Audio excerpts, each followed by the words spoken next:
Hey YouTube, Wes here. Hope you guys are doing great. We are finally diving into the Pi news around the KYC release. Really exciting. I know many of you have been waiting. This is one of the most critical things that has to happen in order for Pi to get to mainnet. So we're going to talk about that. And you'll have to forgive me for just now getting to it a couple days later. I needed to reach out to the Pi core team to get a little bit more information around some concerns that I have. They talked to me and I got some good feedback from them. I'm going to cover what those concerns are.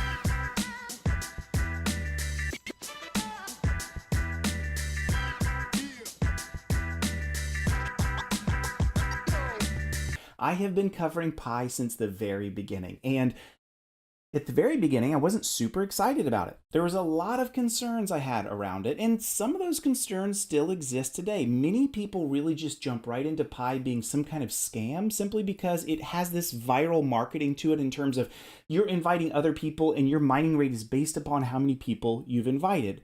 Now, the reason it's not a pyramid scheme or some kind of like MLM is because the people that invite other people that you have invited, you get nothing from. In other words, if I invite one person and then that person invites 10,000 people, I get no benefit out of it. There's no downline at all beyond just who you directly invite. So I actually think it's a brilliant go-to-market play to spread the word. It's addressing a huge need, and that's especially in like third world and developing countries where people want access to crypto, but they don't have any way to get their hands on it, right? They certainly can't buy Bitcoin and others, and they feel like the world has passed them by. And that's not just there, it's also here in the States and other places as well where there's deep desire and need to get into crypto, but like the age of mining is impossible with Bitcoin, Ethereum, and other proof of work coins, or I really shouldn't say coins, cryptocurrencies.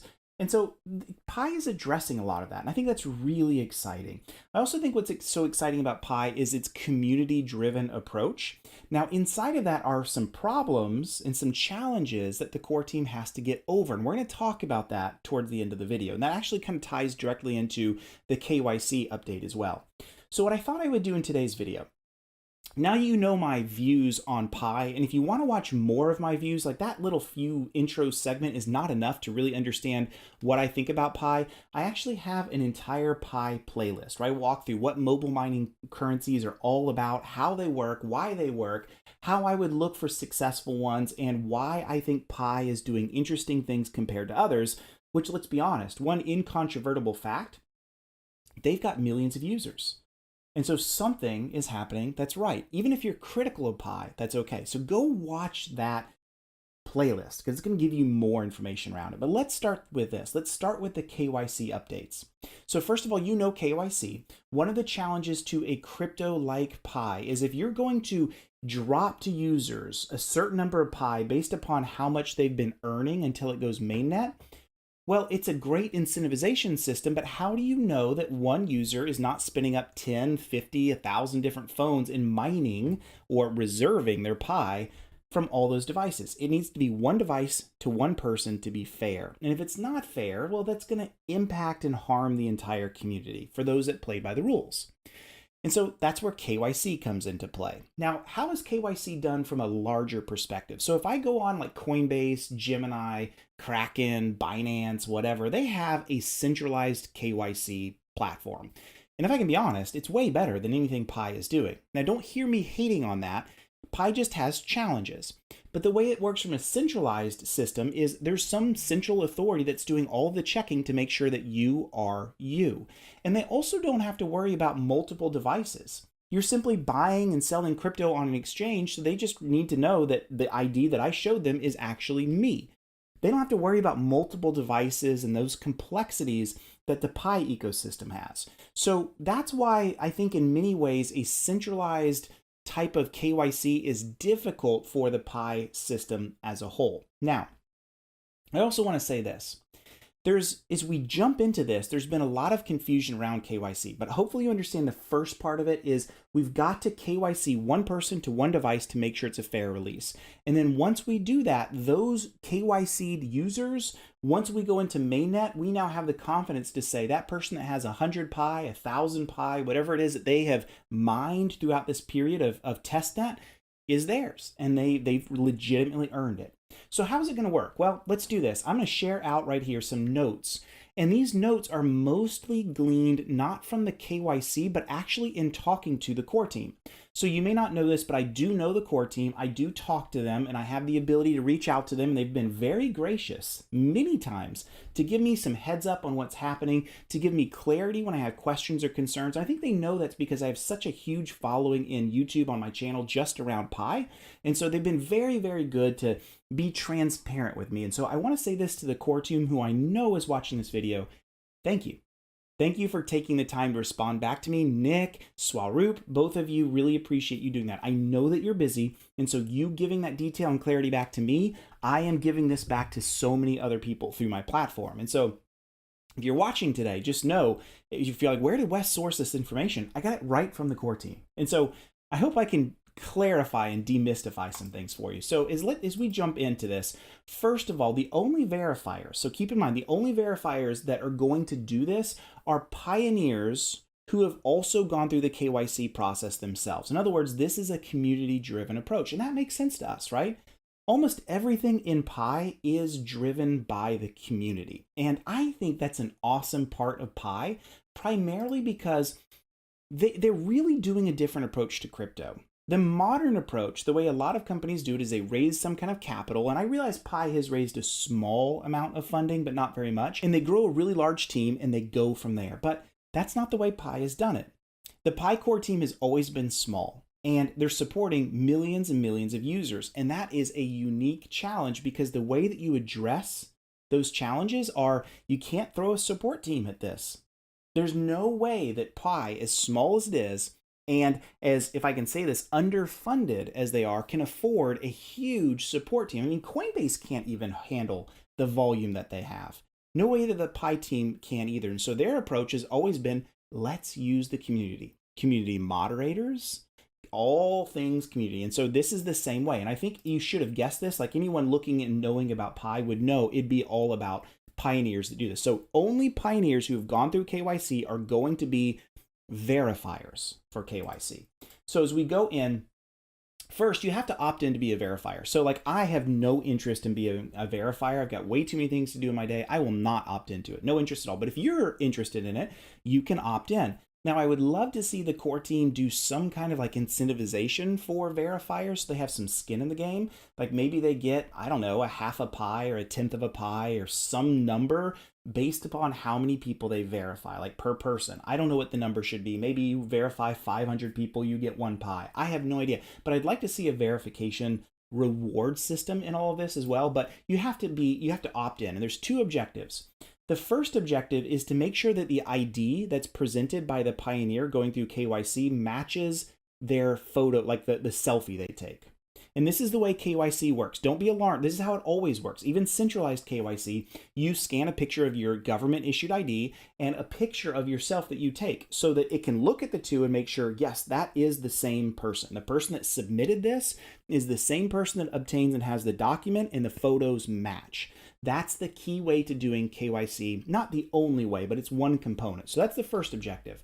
And then the second objective is just to make sure, actually I said this backwards, but who cares? The second objective is to make sure that the correct photo ID is there. Like if it's US for me, it's a driver's license, that it is a driver's license. Or if it's a passport, it is a passport. So sorry, I mixed those two up. 2 should be 1, 1 should be 2. We're just gonna move on past that because it's late tonight and we're just moving on. Okay, so here's the next thing you need to know. So if I go through KYC, there are 2 rounds to this happening. So let's talk about the first round first. So what's going to happen here is there will be 2 independent verifiers in round 1. And what they are going to do is, well, let me talk about what they're not going to do. What they're not going to do is they're not going to see PII. Now, what is PII? PII is personally identifiable information. This can be things like your address, maybe your license number, maybe your state of residence. It could be many things that identify you as a person. Here in the US, for example, our licenses even show things like eye color. That could be PII. It identifies me, right? Some way of this. And so these human verifiers are not going to see PII in the photo, in the ID. They're not looking at it. They don't have access to that. It should be redacted. All they're doing is they're just making sure that the document type is correct. Remember what I just said? earlier, like their whole goal is to say, is this a US-based driver's license or a Filipino-based ID or wherever the country of origin and the type of document is. So they're looking at that to make sure it's correct. And the other thing is, and Nick told me this from the core team, he did tell me, hey, you have the ability to preview your submission before you send it. So when I'm going through KYC and before I go through the entire process, I'll have the ability to look at it and say, oop, nope, that's a bad scan, or the machine didn't properly redact certain pieces of information. So you can review what you see and what others see before you send it off. And I think that's really, really important, just because let's be honest, what are you doing? You're sending out your personal information, at least some parts of it, out to other people that you don't know. So I think it's a good idea to make sure that you can preview and make sure everything's okay.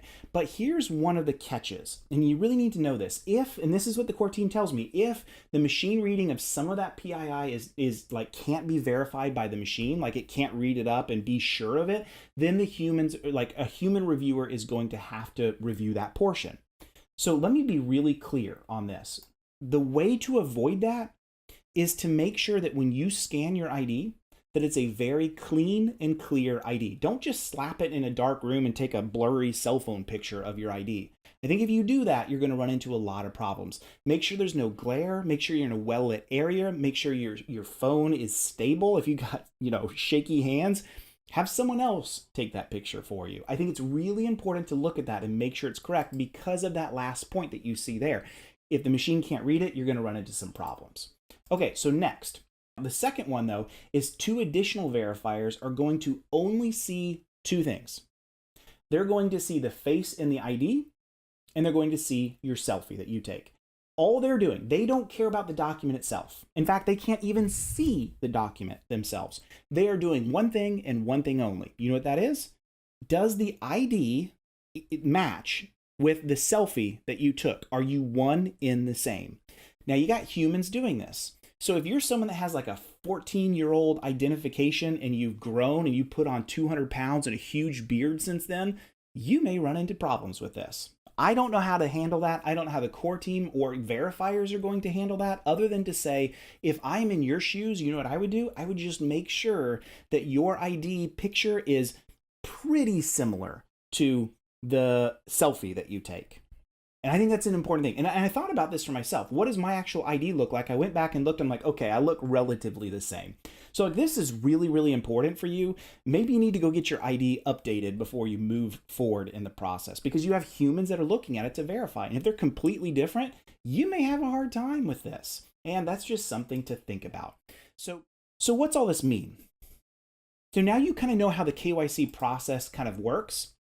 A few things I want to distill out of all this for you. So first of all, there's 4 independent checkers for each KYC check. 4 individual pioneers are involved in one check, because there's 2 on stage 1 and there's 2 on stage 2. And the reason we have 2 is to make sure that they are verified. Like if it's just 1 and 1, what happens if you have a bad actor that's like just falsing everybody and says, no, that's not right. No, that's not right. The good thing about 2 and 2 is if one of them says, no, that's not right, and they're a bad actor, what's going to happen is they're going to continually be seen as a bad actor, because the other person verifying is going to say, no, that's right. You see what I mean?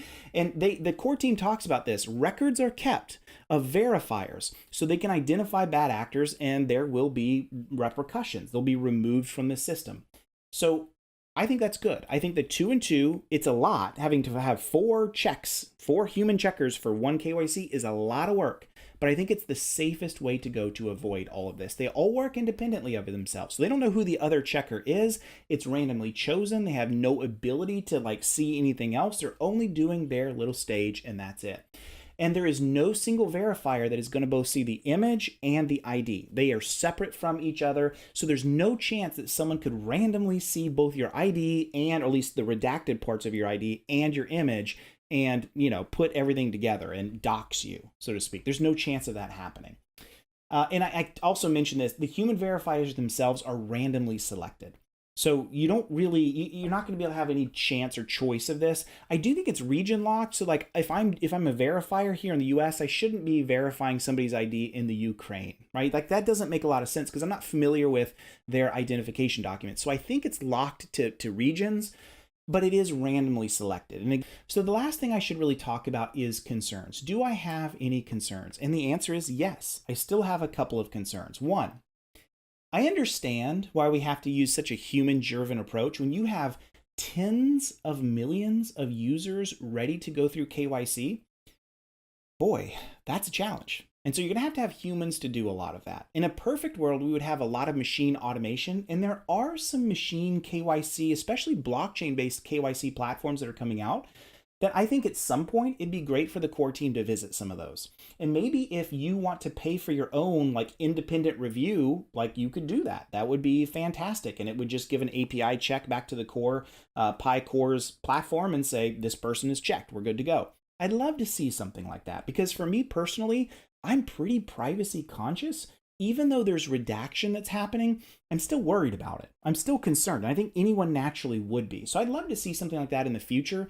But hear me, I'm okay that it doesn't have it right now because a small core team serving tens of millions of users to go through this process, it's got to be human driven through the pioneers themselves. It's the only way that this thing works because of the nature of the Pi system as a whole. It is what it is. Remember, I always say Pi is like this great social experiment.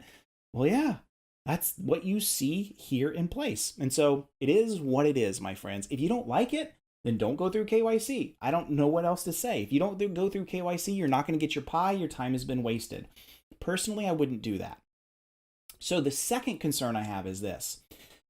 How much of this is being redacted, like permanently redacted? And how long is the data like going to be stored in Pi's systems? What I would like to see and hope to see is that as soon as the check is done, all of that data is immediately deleted forever. That's what I would like to see. Now, when I hear back from the core team on this, I'll try to include that in a follow-up video. And if you have additional questions around KYC, I will store those and we'll answer those if possible once we get data and information back from the core team around the questions that you may have.